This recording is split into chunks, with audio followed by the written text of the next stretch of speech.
कोई भी बात समझ नहीं सकते हैं तो कोई कितना भी समझाए, कितना भी समझाए, कितना भी समझाए,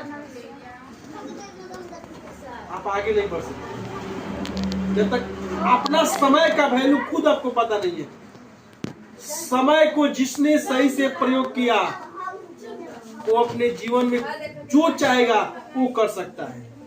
जो समय सही से सदुपयोग किया है वो जो चाहेगा वो कर सकता है, और जो सदुपयोग नहीं किया है उसका जीवन बर्बाद होने से कोई नहीं बचा सकता है, कोई। यहाँ देखिए सवाल है कि साइन थीटा कॉस थीटा के बारे में, तो यहाँ टेन थीटा निकलना है। टेन थीटा का मान क्या होता है? टेन थीटा का मान होता है, टेन थीटा का मान होता है लंब बटे आधार, लंब बटे आधार। लेकिन अब यहाँ की समस्या फंस जाएगा आपका, क्या कि इसमें लंब दिया है 12 सेंटीमीटर, कितना दिया है 12, लेकिन आधार नहीं दिया है। तो आधार हम निकालेंगे। आधार निकालने का सूत्र क्या होता है जी? आधार निकालने का सूत्र होता है दोस्त, आधार बराबर होता है लंब के कोण का स्क्वायर, कोण का स्क्वायर माइनस कोण का स्क्वायर माइनस लंब का स्क्वायर। 3 नंबर सवाल इसी का है। 10a cot a, 10a cot a, ये दो चीजें हैं।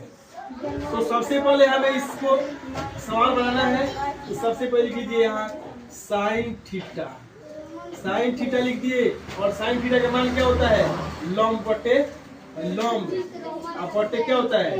कोण, लंब।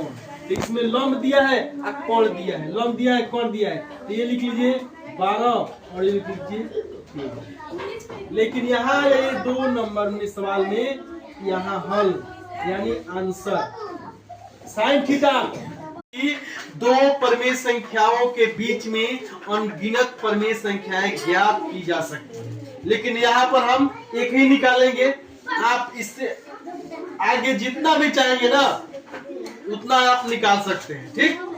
तो यहाँ पर हम निकाल देते हैं। ये 7th क्लास में भी पढ़ना है और 9th क्लास में भी पढ़ना है। तो सबसे पहला संख्या मेरा क्या है? माध्य विधि से निकालते हैं। किससे निकालते हैं जी? माध्य विधि।